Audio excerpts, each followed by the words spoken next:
Aristotle, on one occasion, was asked, to what extent are educated men superior to those uneducated? As much, he said, as the living are to the dead. Well, Americans apparently share the Greek sages' viewpoint, for we have erected the most elaborate and costly school system the world has ever known. Unfortunately, the system isn't working.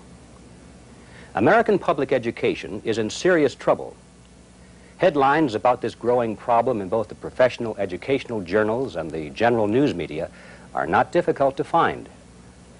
News stories documenting the scholastic decline and social deterioration of our schools have become so commonplace that many Americans are no longer alarmed by them. In April of 1983, a special report sponsored by the federal government entitled A Nation at Risk did receive considerable nationwide coverage. The report began on a rather ominous and sobering note. It said, "Our nation is at risk. Our once unchallenged preeminence in commerce, industry, science, and technological innovation is being overtaken by competitors throughout the world. The educational foundations of our society are presently being eroded by a rising tide of mediocrity that threatens our very future as a nation and a people. What was unimaginable a generation ago has begun to occur. Others are matching and surpassing our educational attainments. If an unfriendly foreign power had attempted to impose on America the mediocre educational performance that exists today, we might well have viewed it as an act of war. As it stands, we have allowed this to happen to ourselves. We have, in effect, been committing an act of unthinking, unilateral educational disarmament." Well, these dire warnings sound like the predictions which traditionally have come from conservatives, but this statement was written by political liberals. A Nation at Risk was the product of an 18-month study of the quality of education in the United States, conducted by the National Commission on Excellence in Education. The commission was created in August 1981 by then Secretary of Education Terrell H. Bell, and its 18 members represented a bipartisan cross-section of America's education establishment. Now, here are just a few of what the commission labeled indicators of the risk, which led them to such a bleak assessment of America's public education system. International comparisons of student achievement completed a decade ago reveal that on 19 academic tests, American students were never first or second, and in comparison with other industrialized nations, were last 7 times. Some 23 million American adults are functionally illiterate. By the simplest tests of everyday reading, writing, and comprehension, about 13% of all 17-year-olds in the United States can be considered functionally illiterate. Functional illiteracy among minority youth may run as high as 40%. The College Board Scholastic Aptitude Test, called the SAT or SAT test, demonstrate a virtually unbroken decline from 1963 to 1980. Average verbal scores fell over 50 points, and average mathematics scores dropped nearly 40 points. Between 1975 and 1980, remedial mathematics courses in public four-year colleges increased by 72% and now constitute 1/4 of all mathematics courses taught in those institutions. The Department of the Navy reported to the Commission that 1/4 of its recent recruits cannot read at the 9th grade level, the minimum needed simply to understand written safety instructions. Now, since the publication of A Nation at Risk, many other studies have cataloged further reasons for concern over academic decline.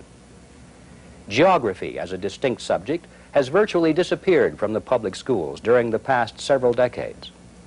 In 1965, the Association of American Geographers warned of the prevailing geographical illiteracy and sensibly observed, for the United States to cope successfully with its own domestic problems and to participate effectively in world affairs, its leaders and citizens must have a coherent understanding of the Earth's regions and peoples.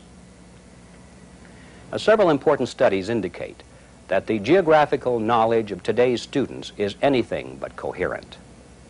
A test on geography administered to 12-year-olds by the Dallas Times-Herald revealed that among one group of students tested, more than 20% couldn't even find the United States on a world map, and another 20% identified Brazil as the United States. Well, college students didn't fare much better. 95% of university students in North Carolina who took a basic geography test flunked it. A nationwide test administered to 17 and 18-year-olds by the Gallup organization a few years earlier yielded many interesting answers. Among them, Mexico and Canada were the last two states admitted to the United States. The Sinai Desert is in Vietnam. Angola is in the Philippines. French and Latin are the most prevalent languages in Latin America. Well, contrast this glaring ignorance with some sample questions from a high school entrance examination given in the United States in 1875. Name the countries of Europe, Asia, and Africa that touch upon the Mediterranean Sea. And name the states of the Union bordering on the Atlantic, on the Gulf of Mexico, on the Pacific, and on the Great Lakes. In mathematics, international comparisons show that the United States has fallen to such an extent that we're barely competing with the world's lesser developed countries. In January 1987, the International Association for the Evaluation of Education Achievement published this report, The Underachieving Curriculum, Assessing U.S. Mathematics from an International Perspective. According to this comprehensive assessment, in school mathematics, the United States is an underachieving nation, and our curriculum is helping to create a nation of underachievers. These graphs from the study tell a grim story. In geometry, measurement, algebra, and calculus, U.S. students rank near the very bottom in comparison with students from other countries. When it comes to teaching communication skills, writing and speaking, it appears that our schools have become new towers of Babel. Many students seem to be completely ignorant of the basic rules of grammar, punctuation, syntax, and spelling, and are capable of only the most primitive speech and writing. In 1986, the National Assessment of Education Progress issued a report entitled The Writing Report Card, Writing Achievement in American Schools. The study evaluated some 55,000 students nationwide on 4 different writing tasks: analytic writing, persuasive writing, informative writing, and stories. The NAEP authors wrote that pervasively weak writing performance revealed serious shortcomings in critical thinking and communication by American youngsters. The researchers came to these conclusions. Although America's youth can write at a minimal level, they cannot express themselves sufficiently well to make themselves understood, and that most American students, majority and minority alike, are unable to write adequately except on the simplest of tasks, despite a recent national focus on writing instruction in schools. In the persuasive writing category, the report noted that most of the students at each grade level wrote letters of amazingly poor quality, similar to the following example, which we reproduce exactly as given by the NAEP. Another rule I don't like is the cafeteria rule, that if there is something under your feet, you have to pick it up. And I think that is sick because sometimes that stuff is not yours, and it's been stepped on or off of. Then Mr. Russell walks over and tells you to go throw it away. And if you refuss, he makes you sit at the penalty table. Well, when it comes to the subject of American history and our constitutional system of government, the level of understanding is equally abysmal. Essential facts, concepts, and themes about our heritage simply are not being taught, nor apparently does the civics instruction in school inspire our young people to participate in and feel a strong commitment and allegiance to our political system.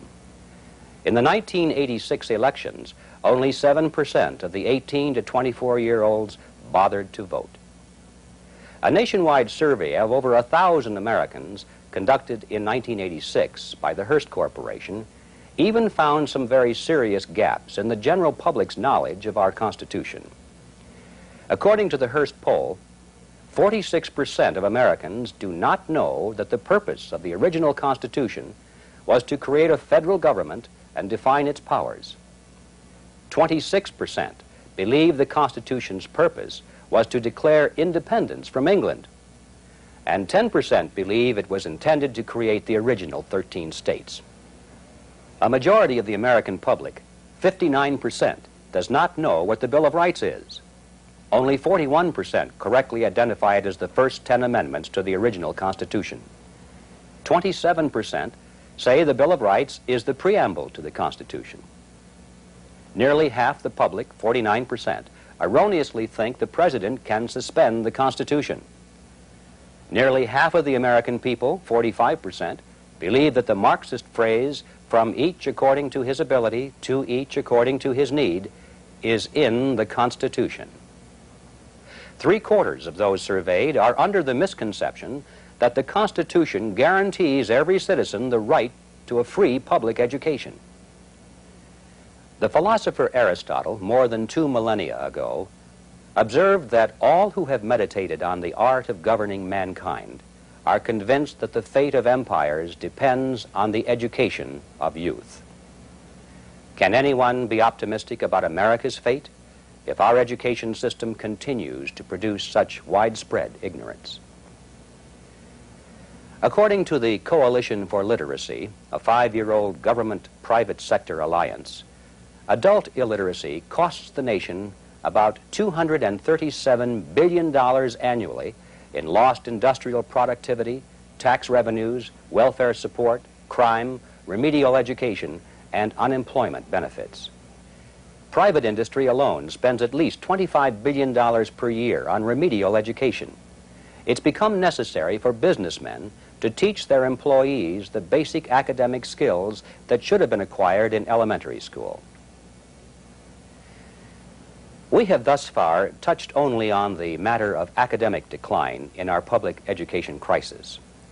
But as serious as this side of the problem is, the situation becomes even more grave when we survey the social, moral, and spiritual decay of our schools. Crime, drugs, and violence are serious problems in most government schools today. Murder, rape, robbery, extortion, theft, burglary, arson, and vandalism are no longer problems found only in the inner city school. Uniformed guards and undercover officers patrol many schools. Metal detectors have been installed at school entrances in an attempt to keep guns, knives, and other deadly weapons out of the classroom. In 1975, the United States Senate Committee on the Judiciary published a report entitled "Our Nation's Schools, a Report Card, A in School Violence and Vandalism." Citing numerous statistics on the criminal activity and mayhem in the public schools, the Senate report concluded that the level of violence and vandalism is reaching crisis proportions, which seriously threaten the ability of our educational system to carry out its primary functions. In 1978, the National Institute of Education released its Violent Schools, Safe Schools study, which still remains the most extensive survey on school disorders. As it made unmistakably clear, our schools are anything but safe. Each month, 3 million high school students are victims of crimes in school, and that includes 2.5 million robberies and thefts. 282,000 students are assaulted in school every month. Each month, there are 2,400 acts of arson in schools. At least 125,000 teachers are threatened with physical violence each month. 1,000 teachers a month are assaulted badly enough to require medical care. Risks of assault and robbery to urban students are greater in school than outside. 500,000 high school students say they're afraid in school most of the time. Almost 8% of urban junior and senior high school students miss at least 1 day of school per month because they're afraid of violence in schools. High school students are subjected to 525,000 attacks, shakedowns, and robberies every month. Well, several studies completed since that time indicate, if anything, that the situation is probably worse today. Most recently, a national practicum on schoolyard bullies, held in May of 1987 at Harvard University, warned of the seriousness of teen terrorism in the public schools. Among the conclusions of the practicum participants, as published in the journal School Safety, were these. 1. School bullying is a significant and pervasive problem. And 2, fear and suffering are becoming a way of life for victims of bullying. Now, there are still more dangers. The concern over teen pregnancy and AIDS is being exploited to promote sex education programs in the schools, many of which condone and even encourage premarital sex, homosexuality, and other sexual experimentation. In this video, Sex, Drugs, and AIDS, which is used in many junior and senior high schools, actress Rae Dawn Chong urges youngsters to use condoms when engaging in homosexual or heterosexual intercourse. The overall message of this award-winning film is that premarital sex is cool, even expected of adolescents. But smart, hip teens will play it safe by using condoms.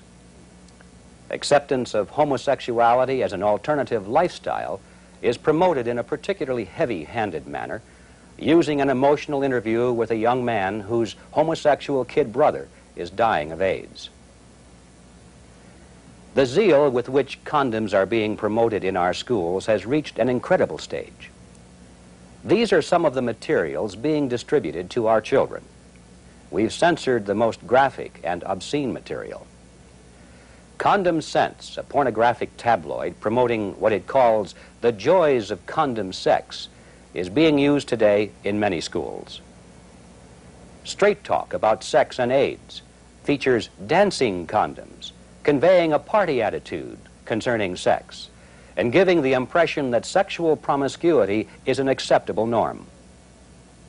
Can We Talk, produced by the Harvey Milk Lesbian and Gay Democratic Club, is openly pornographic and obscene in its language. In some schools, condoms are actually passed out to the students, and female students are required to apply them on the fingers of male students. The alarmingly high incidence of teen suicide in recent years has caused some parents to focus attention on another insidious influence in our schools, death education. Many parents are just beginning to realize that their children have been subjected to extremely morbid classes and assignments on death, dying, suicide, and other related topics. This subject has been introduced from the earliest grades through high school. There's good reason to believe that it's a significant contributing factor in the high national teen suicide rate. Many researchers have documented blatant ideological biases prevalent in textbooks that present a grossly distorted negative perception of America and the world. Through their textbooks, millions of children are subjected to a steady barrage of disinformation and propaganda on nuclear war, disarmament, pacifism, overpopulation, Marxism, feminism, environmental extremism, abortion, and a host of other issues. The sinister influence of secular humanism, values clarification, and moral relativism undermines students' religious convictions and respect for parental authority. In his book, Censorship, Evidence of Bias in Our Children's Textbooks, New York University psychology professor Dr. Paul C. Vitz documents the censorship of historical Christian contributions in today's school texts.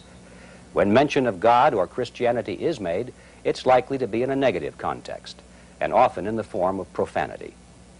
On the other hand, voodoo, sorcery, shamanism, and other forms of occultism increasingly receive extensive and favorable coverage in textbooks and curriculum materials. Nuclear education, peace education, and global education programs widely used in the schools today tend to terrorize children with visions of apocalyptic nuclear holocaust, even while promoting the idea that the Soviet and American systems of government are morally equivalent. Well, there is much, much more happening in public education today that should be of concern to every American. But our survey thus far can leave no doubt that we are indeed a nation at risk. The millions of children attending our government schools are at risk. They are at risk academically, physically, morally, and spiritually. It's unconscionable that we not only allow such conditions in these tax-supported institutions, but it is even worse when we continue sending the most vulnerable members of our society, our children, into these dangerous and corruptive environs. Even Dr. John I. Goodlad, one of the leaders of the liberal educational establishment, has given a very dark assessment of our present situation. Our public schools are collapsing, he said, and they threaten to bring about the collapse of our entire nation and civilization. Now, ordinarily, we would find little ground for agreement with Dr. Goodlad, but in this case, we must endorse his grim evaluation. Well, how do we account for this devastating decline in American academic achievement and the frightening social deterioration of our schools? What is the way out of this morass? The most common refrain that we hear from the educational establishment is that we're simply not spending enough on education, and that the way out of our predicament must be paved with ever larger expenditures of tax dollars. Well, this is patently false. According to the U.S. Department of Education, between 1960 and 1980, spending on education by all levels of government rose by 163%, adjusted for inflation. Over the same period, scholastic achievement test scores dropped by some 90 points. Public schools now spend an average of over $4,000 per student per year, more than any other country in the world. Yet countries that spend far less are surpassing us. Private schools, with only half or less than half of the per-pupil expenditures of the public schools, are producing excellent results. No, the answer is not more money and more taxes. Another common explanation for the deterioration is overcrowded classrooms. We're told that the solution to the education problem is more teachers, smaller class sizes, and lower student-to-teacher ratios. But there's little evidence to support these claims either. The student-teacher ratios have been decreasing every year for the past 2 decades. Classes have been getting smaller, yet the school deterioration has continued. In addition, we see that in Japan and other countries that are scholastically outperforming us, the average class size is larger than ours. Among many other so-called solutions being offered by the current school reform movement, we find higher teacher salaries, merit pay, tougher teacher certification, competency testing for teachers, longer school days, longer school years, magnet schools, tougher course requirements, more homework assignments, and on and on. Conservative reformers want more discipline, a return to academic basics, vouchers, tuition tax credits, creationism courses, and a constitutional amendment to put prayer back in the public schools. Well, a few of these proposals have merit and should be pursued. However, even if it were politically possible to implement the best of these reforms, we would surely find them ultimately to be of little avail. We may effect some short-term improvements, but will not avert the impending collapse to which Dr. Goodlad referred. What must be realized is that these reforms deal merely with symptoms. The real problem is systemic. The public school system itself. It is a political institution, and because it is, education has become hopelessly politicized. Education has become a political football for special interest groups, political parties, and factions.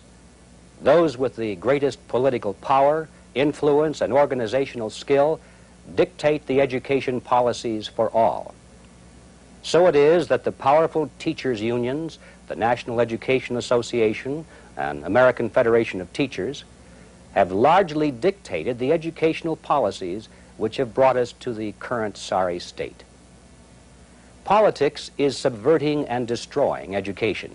No amount of reform of the public school system will change this. The system itself is inherently political. It is an entity created, funded, and controlled by government. At one time, local governments largely controlled public education, but those times are long gone. Local control is a myth.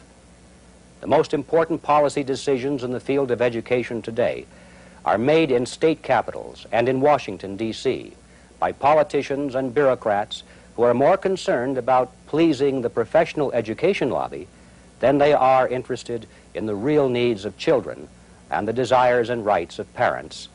And the trend is toward continued centralization, leading ultimately to total control of education in the hands of the federal government. Now, how and when did this come about?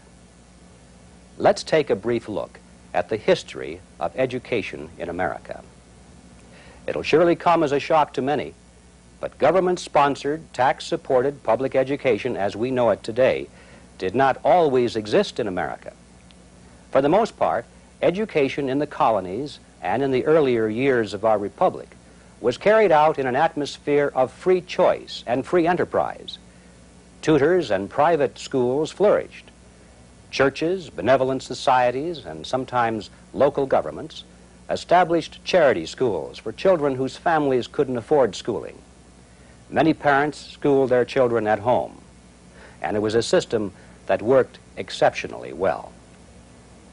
Remarking on America's early educational achievement, John Adams said in 1765, "A native of America who cannot read or write is as rare an appearance as a comet or an earthquake." The 1840 census listed about 90% of white adults as literate. The 1860 census showed that 94% of free males were literate. Even if one takes into account that these figures may be somewhat inflated because of loose definitions of literate, it's still obvious that our early forebears were doing something right and that we could learn from them today. Educational historians are in agreement that one sign of the effectiveness of the many forms of education that existed in our young nation was that Americans were among the most literate people in the world. A perusal of the literature of that time is instructive. Take a look at the Federalist Papers. These essays by Hamilton, Madison, and Jay, intended for the common man, were first published in the newspapers and were widely read by the general population. Most college graduates today would find the Federalist Papers rough going. They would also find most of the political speeches, debates, and church sermons of a century or two ago to be equally humbling. Or take the McGuffey's fifth or sixth reader. Many college students today would find them a real challenge. The great minds that forged our remarkable constitutional system didn't have the supposed benefit of public schooling. George Washington, James Madison, Patrick Henry, John Quincy Adams, and many of our most illustrious leaders and intellectuals were educated primarily at home. 9 of our presidents received most of their schooling through home education. Abraham Lincoln said that the sum of all his formal education wouldn't equal 1 year. Yet on his own, as a young man, he mastered the 6 volumes of Euclid, read all of the Bible, studied Shakespeare, Gibbon, and Rollin's History of the World, and then launched into the study of law. Those early years of educational freedom were also the intellectual high water marks for our country. Liberty seems to have had a tremendously invigorating influence on men's minds. In 1817, the city of Boston appointed the famed architect Charles Bulfinch to head a committee that would survey the educational needs of the residents. The Bulfinch report revealed that 96% of the town's children were attending school, and the 4% who didn't had free charity schools available to them if they wished to go. Compare that 4% with today's dropout rate of 27% nationwide and over 40% in many large cities. The framers of our Constitution didn't make any mention of schools or education in that founding document. They didn't believe that involvement in education was a proper role for the federal government. So in writing the Constitution, they delegated no powers to the national government regarding education. And with the 10th Amendment, they made it perfectly obvious that the federal government was not to meddle in this area, and in many other areas as well. The 10th Amendment states, "The powers not delegated to the United States by the Constitution, nor prohibited by it to the states, are reserved to the states, respectively, or to the people." So, education was left entirely up to the states or to the people. The people wisely recognized that the free market educational system they already had was performing quite well. They also recognized that there was no need for state or local government to be involved in education either. In the early 19th century, however, alien philosophies from Europe, among them various socialist ideologies, began to make inroads into American intellectual circles. In 1825, Robert Owen, often referred to as the father of socialism, came to America to establish his utopian commune at New Harmony in Indiana. His experiment in communal living was a dismal failure, as have been all experiments in communism or socialism throughout history. But Owen concluded that the failure of New Harmony was not an indication that his theories were faulty, but resulted from the faulty development of man. So he decided to devote his energies to changing man by changing his upbringing and education. Individuality and what he called the prejudice of religion, both of which were transmitted by parents, had to be rooted out. Owen and his disciples wanted to separate children from their parents at the earliest age possible. They wanted children raised in communal houses where all could be indoctrinated uniformly and molded into the new man for the new socialist society. Frances Wright, a radical feminist and one of Owen's most zealous apostles, helped lead the fight for the collectivization of children. She summed up the Owenite vision in these words: "In these nurseries of a free nation, no inequality must be allowed to enter.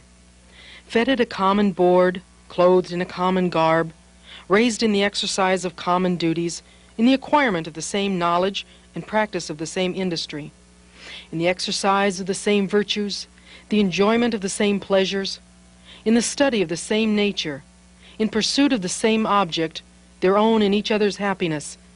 Say, would not such a race, when arrived at manhood and womanhood, work out the reform of society, perfect the free institutions of America?" Well, this frightful vision of monotonous, uniform, cookie-cutter children, automatons devoid of any individualism, is repugnant to free people, but it was enthusiastically embraced by the socialists and other would-be reformers who wished to play God. Indeed, the Owenites and their allies often spoke of their state school movement in messianic terms. They worshiped the state. Statism was their secular religion. This was nowhere more clearly expressed than in a statement by Frances Wright, where she called for national, rational Republican education, free for all, at the expense of all, conducted under the guardianship of the state, at the expense of the state, for the honor, the happiness, the virtue, the salvation of the state. Well, naturally, there was opposition to these radical proposals, but the state school advocates were persistent and highly organized. They tempered their radical socialist and atheistic rhetoric and gradually gained support in political circles. In 1837, they succeeded in getting the Massachusetts legislature to establish a state board of education with Horace Mann as secretary. Gradually, Mann's powers grew, as did the power to tax for the support of state education. Horace Mann, who has become known as the father of public education, was a fervent evangelist for state-controlled schooling, and he played an important role in its spread to other states. In 1848, the first copies of this document, the Communist Manifesto, appeared in Europe. In Section 2 of the Manifesto, Karl Marx outlined 10 measures necessary to bring about a successful communist revolution in the advanced countries. Measure number 10 calls for free education for all children in public schools. Like Robert Owen, Marx understood the necessity for state control of the minds of the young in order to successfully establish a totalitarian state. And government-controlled education has become a cardinal feature of all modern totalitarianisms. The worldwide devastation and the massive human death toll and atrocities brought about in this century by Nazism, fascism, and communism were to a large degree made possible by the indoctrination of youth in government schools. So it's quite remarkable that state-sponsored public education, which was so vigorously opposed by our nation's early patriotic and religious leaders, and which was so alien to our American political and economic system, should now be looked upon as a vital element of our heritage that supposedly is indispensable for our national survival. It's not uncommon to hear remarks such as, "The public schools are what made America great," or to see posters like this one extolling the importance of public schools. 130 years ago, in 1857, an important event occurred that helped speed acceptance of government education and helped establish it as a sacred idol before which all Americans now must genuflect. In that year, the National Education Association, the NEA, was founded. Its primary purpose was to overcome opposition to state education. The NEA set about to undermine support for private education by portraying it as elitist, aristocratic, and undemocratic. At the NEA's very first organizational meeting in Philadelphia in 1857, the call was made for a centralized federal Department of Education.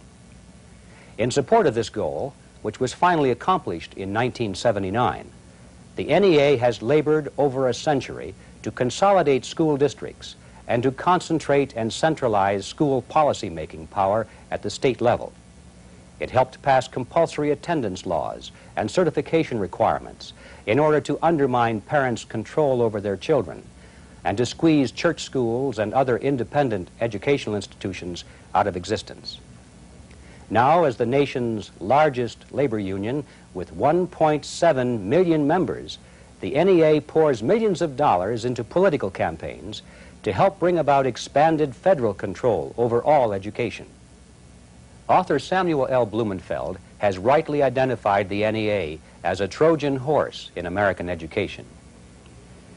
Following in the footsteps of Francis Wright, the NEA and its political allies are working to gain control over our children at even younger ages by supporting legislation to make kindergarten attendance mandatory for 5-year-olds. And there are strong movements now to mandate preschool attendance for 3- and 4-year-olds. Education is the largest single enterprise in America today. It's the primary activity of over 60 million Americans. This includes over 57 million students in our elementary and secondary schools and colleges, and over 3.5 million teachers, principals, supervisors, and instructional staff.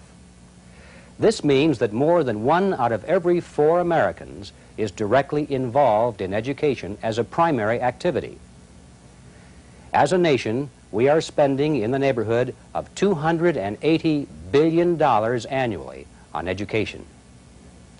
And apart from national defense, public education represents the largest single tax-based system of cash flow in this country. It is also the largest socialist institution and the most pervasive socialist influence in this country. Now, that may sound at first like an extreme appraisal, but when the facts are considered objectively, it's merely a statement of reality. Consider, every weekday, from at least September to mid-June, millions of American youngsters get on government buses that take them to government schools. Many even receive a breakfast provided by the government. Then the teacher, who is trained, certified, and employed by the government, asks them to open their government-provided textbooks. At noon, the government supplies millions with a hot lunch and milk. The state provides them with toys, recreational equipment, sports programs, and entertainment. Government nurses immunize them, and in many schools, clinics are now being established for expanded health and medical services. Some of those services include distributing condoms and providing contraceptive and abortion counseling, often without parental knowledge or consent. After school, many youngsters go to government daycare centers or to government youth clubs until their parents get home from work. Following graduation from high school, most of those who go on to higher education attend tax-supported state institutions, and many will pay their tuition with government grants or loans subsidized by the government.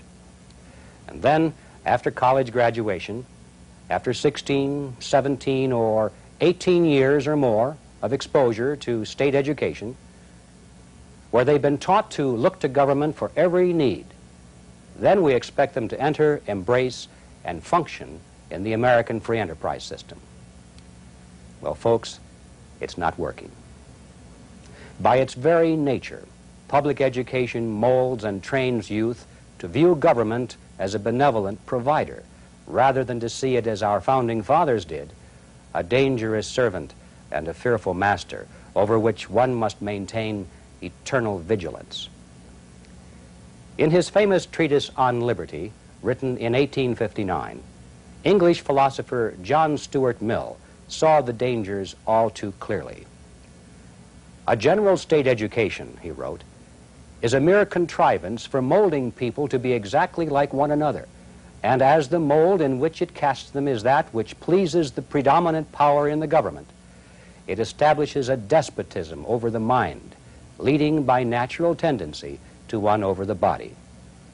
Well, America is certainly well on its way toward establishing a firm despotism over both mind and body. This is nowhere more plainly evident than in the government abuse of parents who have merely sought to provide an education for their children outside of the state-controlled system. Across the country, parents and ministers are being jailed for the so-called crime of teaching their children at home or operating schools that don't submit to state dictates. The case of the Shippey families of New Plymouth, Idaho, is a prime example of despotic government in action. It involved three brothers, Samuel, Robert, and Floyd Shippey, and their wives. These respected members of their community were arrested on Thanksgiving Day, 1984, and jailed for 21 days. Their crime?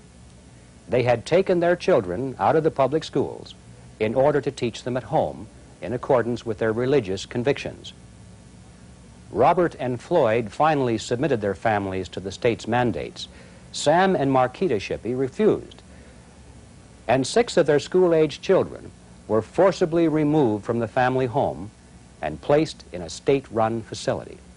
These photographs by Larry Hoffman of the Daily Argus Observer in Ontario, Oregon, show the anguish of a loving mother and father as their children are forcibly taken from them. But they also speak volumes about the injustice and the wrong-headedness of laws and policies and totalitarian thinking that bring about such scenes.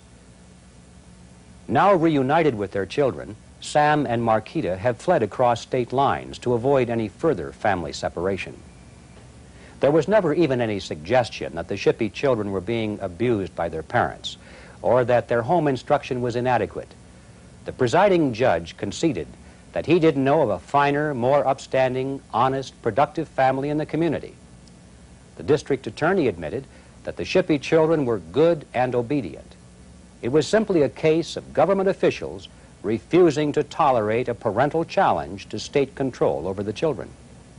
In March 1987, the Reverend Tot M. Taylor and his wife Sharon of Mount Pleasant, Iowa, were jailed for teaching their children, Nicholas, 8, and Stephanie, 13, in their own Bluebird Christian School at the First Assembly of God Church. The Taylors' school is non-approved by the state of Iowa. The Taylors, however, like many other Christians across America, chose not to submit to state certification. To do so, they believe, would be to invite state authorities to exercise control over their religious beliefs. State certification brings state regulation, and then state rules regarding teacher training, hiring, curriculum, textbooks, record-keeping, disciplinary measures, and other matters. The Taylors and many others believe that to accept such state control would make independent schools no better than or different from the government schools that they have rejected. Unfortunately, cases like those of the Shippies and the Taylors may have frightened some parents away from educating their children outside of the state-controlled schools. On the other hand, these outrageous incidents and others like them have sparked huge rallies across the country and have drawn public attention to the gross injustice that is being perpetrated in the name of education and the public welfare. In a number of states, these incidents have resulted in public outcries that have brought much-needed changes in the school attendance laws. They have also resulted in homeschool and private school forces organizing politically and developing sophisticated and aggressive legal representation to challenge dictatorial laws and policies. It should be evident that parents who go the extra mile, who take on the added financial burden, and who are willing to commit their time to private schooling or homeschooling are exceptionally responsible and conscientious parents. Many of them do this at great personal sacrifice because they love their children and want what is best for them. They should be commended and encouraged, not hectored, threatened, prosecuted, and imprisoned. And this brings us to the most fundamental issue involved in all of the educational reform debate, though it is an issue that is seldom mentioned. It is, who shall have control of the children, parents or the state? Who shall determine what constitutes proper education? The fathers and mothers who raise, nurture, shelter, and love their children, or the politicians and the government bureaucrats? English common law, which is the basis of much of our legal heritage, and American case law through the 1800s, both firmly acknowledge parents' authority and liberty in selecting their child's education. This recognition of the primacy of the family continued even into the early 1900s. In the landmark 1925 case of Pierce versus Society of Sisters, the United States Supreme Court overturned an Oregon state law that had established a public education monopoly and had outlawed private and religious schools. The Supreme Court held that the law unreasonably interferes with the liberty of parents and guardians to direct the upbringing and education of children under their control. The fundamental theory of liberty upon which all governments in this union repose excludes any general power of the state to standardize its children by forcing them to accept instruction from public teachers only. The child is not the mere creature of the state. Those who nurture him and direct his destiny have the right, coupled with the high duty, to recognize and prepare him for additional obligations. During the past half-century, the courts have departed from their strict defense of parents' rights, but have nonetheless tended to favor the parents over the state in most cases. In the important Wisconsin versus Yoder case in 1972, the Supreme Court reaffirmed the earlier Pierce ruling and overturned a state compulsory education statute as it applied to the Amish religious community. In the Yoder decision, the court said, "This case involves the fundamental interest of parents as contrasted with that of the state to guide the religious future and education of their children. This primary role of the parents in the upbringing of their children is now established beyond debate as an enduring American tradition." Case law and common sense both tell us that the state must demonstrate a compelling interest to justify overriding parental rights. Yet advocates of statist schooling insist that compulsion and massive regulation are absolutely essential to proper education. Thomas Jefferson squarely rejected this notion, saying, "It is better to tolerate the rare instance of a parent refusing to let his child be educated than to shock the common feelings and ideas by forcible asportation and education of the infant against the will of the father." Well, Mr. Jefferson's observation is no less applicable today. Even though several generations of public schooling may have dulled the sense of parental responsibility that prevailed in earlier times, parents who would completely neglect their children's education are still quite rare. And it certainly doesn't make sense to penalize the many conscientious parents for the dubious purpose of correcting a negligent few. Looking at this matter from a related but different angle, even if the government school system flawlessly produced only perfect geniuses with strong character traits, it would still violate the precepts on which our political institutions are founded if it were empowered to compel parents to turn their children over to it.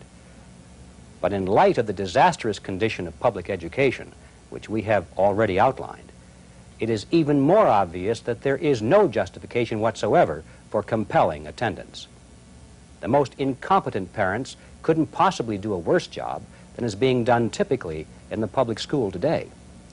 In fact, all available evidence shows that parents who have rejected government schools are doing a superlative job.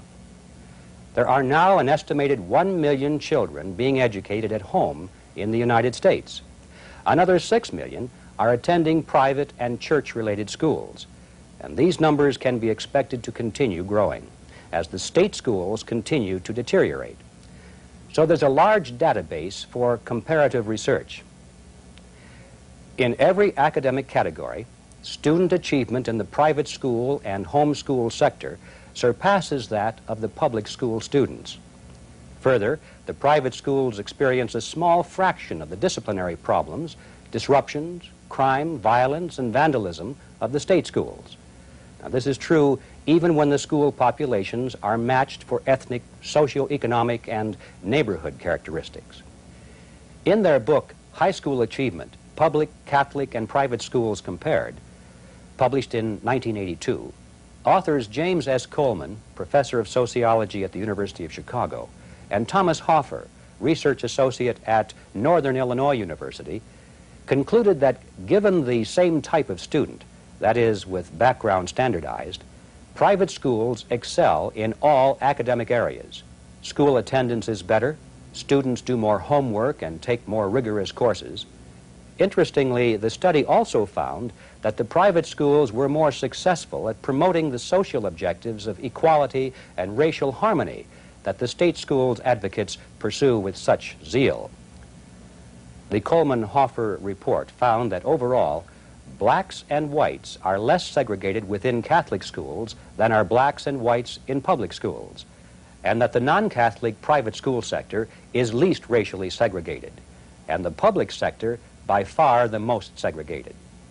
Furthermore, the private sector was far more successful in closing the academic achievement gap between students from advantaged and disadvantaged backgrounds. According to the 1982 study, altogether the evidence is strong that the Catholic schools function much closer to the American ideal of the common school, educating children from different backgrounds alike, than do the public schools. Finally, the authors wrote, "The greatest difference found in any aspect of school functioning between public and private schools was the degree of discipline and order in the schools." Their 1987 book, Public and Private High Schools, confirms and extends their earlier findings. Catholic and private high school students are more likely to graduate, more likely to enroll in college, and more likely to stay in college once enrolled. Finally, a U.S. Department of Education study issued in 1986 has direct bearing on what we have just discussed. This report disclosed that proportionally, American public school teachers send their children to private schools in far greater numbers than does the general public. The report's authors observed that when public school teachers send their children to private schools, it says something about the schools they teach in. And indeed it does.